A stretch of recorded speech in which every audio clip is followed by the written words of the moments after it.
BFM Business. Toute l'info éco et business à la mi-journée. 60 minutes business. Stéphane Pedrez. La dette publique française a-t-elle augmenté de 600 milliards d'euros pendant le quinquennat d'Emmanuel Macron, avec seulement un tiers lié à la crise sanitaire? C'est ce qu'affirmait en tout cas Marine Le Pen, candidate du Rassemblement national, lors du débat de l'entre-deux tours hier soir. On l'écoute.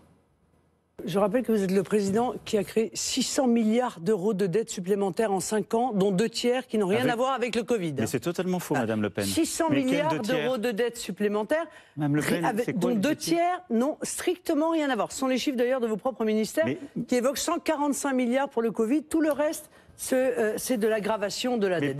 On va faire du fact-checking maintenant avec François Écal, président de FIPECO, ancien magistrat à la Cour des comptes. Bonjour François, merci d'être avec nous. D'abord sur ce chiffre global, 600 milliards d'euros. Est-ce que réellement c'est l'augmentation de la dette pendant le quinquennat d'Emmanuel Macron ? Alors quasiment, oui, puisque depuis la fin de 2017 jusqu'à la fin de 2021, la dette publique a augmenté de 560 milliards d'euros exactement. Donc arrondi à 600 milliards, c'est à peu près exact, oui. La dette Covid, c'est-à-dire le quoi qu'il en coûte, plus les dépenses sanitaires, représente un tiers de cet endettement. Ça, c'est ce que disait Marine Le Pen, mais ce n'est pas le seul élément, je crois, à prendre en compte. Oui, alors d'abord, c'est plus qu'un tiers, c'est plus que la moitié.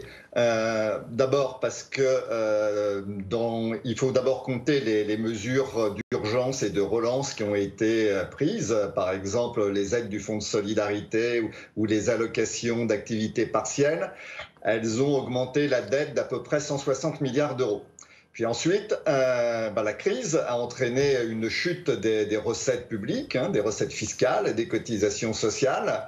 Et par rapport à une situation normale, on peut considérer que cette perte est aussi à peu près de l'ordre de 150 à 160 milliards d'euros. Donc au total, ce qu'on peut imputer au Covid, c'est un peu plus de 300 milliards sur un total, donc une augmentation de la dette d'un peu moins de 600 milliards. Donc en fait, ça fait quand même un peu plus de la moitié.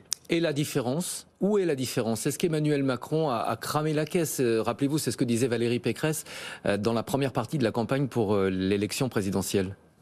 Tout à fait. Alors, il est exact que la dette publique a augmenté, disons, de l'ordre de 250, un peu moins de 250 milliards pour des raisons qui sont étrangères à la crise Covid. Mais il ne faut pas oublier que lorsque Emmanuel Macron est arrivé en 2017, le déficit public était encore de 70 milliards d'euros.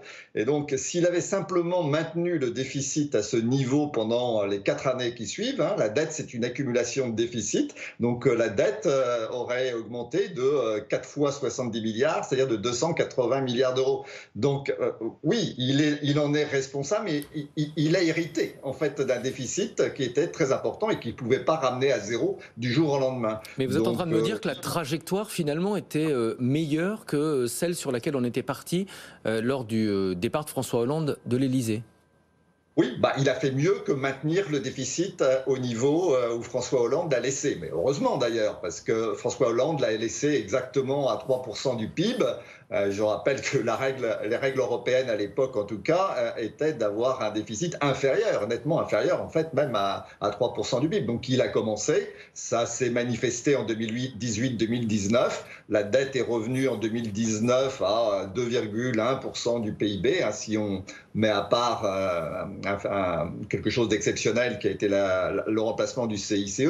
Donc il l'a baissé, et puis à partir de 2020, elle a remonté, évidemment, elle a explosé, mais pour des raisons liées au Covid. La France fait partie des pays qui a été le plus généreux pour la gestion de la crise sanitaire.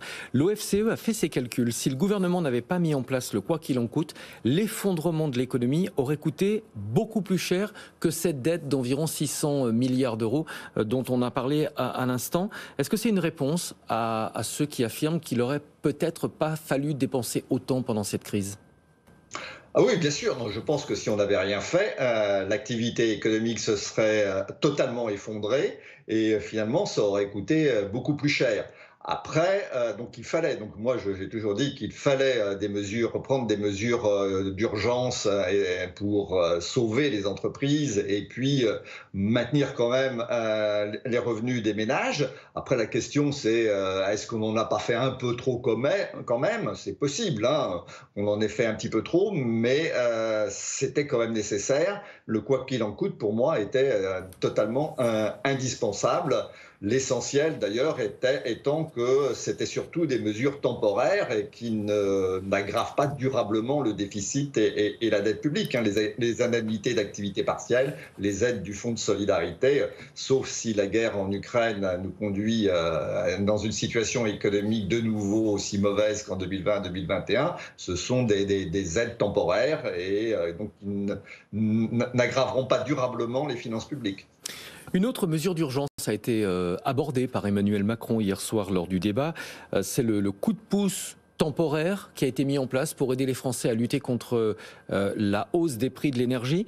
Est-ce que c'est une meilleure solution qu'une baisse des taxes comme le réclame par exemple Marine Le Pen ? Oui, donc je pense que la baisse des taux de TVA est un mauvais instrument, puisque l'objectif, c'est quand même de soutenir les revenus, le niveau de vie des ménages modestes. Les ménages riches n'ont pas besoin qu'on les aide à acheter du carburant. Donc, une baisse de la TVA, elle profite à tout le monde. Et elle est pas, en plus, en général, elle n'est pas totalement répercutée dans les prix. Elle est en partie répercutée dans les marges des entreprises. Donc, c'est un mauvais instruments. Je pense qu'il faut utiliser des instruments beaucoup plus ciblés sur les ménages modestes qu'on veut vraiment aider. Et ça peut être le cas, par exemple, avec la prime inflation est un bon instrument parce qu'elle ne profite qu'à ceux dont les revenus ne dépassent pas un certain seuil. Plus largement, comment est-ce que vous avez trouvé la prestation d'Emmanuel Macron sur la question du pouvoir d'achat ? Moi, de manière générale, je suis très réservé sur toutes les promesses qui ont été faites pendant la campagne, aussi bien par Macron que par Le Pen que par les autres, d'ailleurs, sur le pouvoir d'achat. Parce que je pense que le pouvoir d'achat, en réalité, il n'est pas créé par le gouvernement. L'État ne crée pas de pouvoir d'achat. Ce sont les entreprises qui créent du pouvoir d'achat en faisant des gains de productivité. La seule chose que peut faire l'État, c'est redistribuer le pouvoir d'achat, soit entre les ménages, en prélevant sur les uns et en donnant aux autres, soit en prélevant, en donnant aujourd'hui et en empruntant et donc en faisant payer les générations futures. Mais donc je trouve l'ensemble de ces promesses comme étant relativement démagogiques, sauf que je veux bien en effet que de manière temporaire, on accorde, ce que je disais tout à l'heure, une prime inflation aux ménages modestes, mais à condition que ça reste temporaire, parce que ce n'est pas du pouvoir d'achat que l'État va gagner, c'est du pouvoir d'achat qu'il ne va pas la créer, il va redistribuer, on va accorder cette aide à certains ménages et on va prélever sur d'autres aujourd'hui ou plus tard. François Reccal, vous êtes président de FIPECO, mais vous êtes aussi un ancien magistrat de la Cour des comptes. Quel est votre sentiment sur le niveau de dette aujourd'hui du pays ? D'abord, est-ce qu'on réussira un jour à rembourser la dette Covid ? Et est-ce que ça vous inquiète dans un contexte où les taux vont sans doute remonter, d'être arrivé à un tel niveau d'endettement ? Alors d'abord, la France, depuis toujours, et elle va continuer, rembourse ses dettes en réempruntant. Donc on rembourse nos dettes, on remboursera la dette Covid en réempruntant le même montant. Donc la question c'est, est-ce qu'on pourra toujours réemprunter pour rembourser nos dettes ? Aujourd'hui, il n'y a aucun problème, et à court, moyen terme, il n'y a aucun problème, parce que la Banque Centrale Européenne est là pour nous aider, en fait, nous, tous les pays de la zone euro, parce que jusqu'à présent, ça va peut-être arrêter bientôt, mais jusqu'à présent, elle achetait une grande partie des dettes émises par les États. Alors, ça va pas durer éternellement, notamment parce que l'inflation repart, et dans ces cas-là, les banques centrales, elles sont obligées, et la BCE comme les autres, de réduire leurs achats de titres publics et d'augmenter les taux d'intérêt.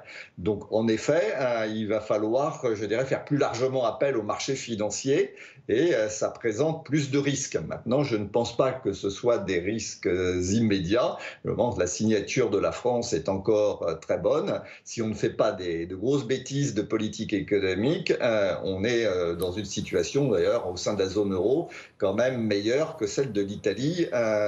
Et donc, je ne vois pas de risque immédiat. Mais à moyen long terme, c'est vrai, c'est un problème. Donc, il faudrait quand même arriver au moins à stabiliser l'endettement public. Merci beaucoup François Ekal, président de FIP Eco, ancien magistrat à la Cour des comptes.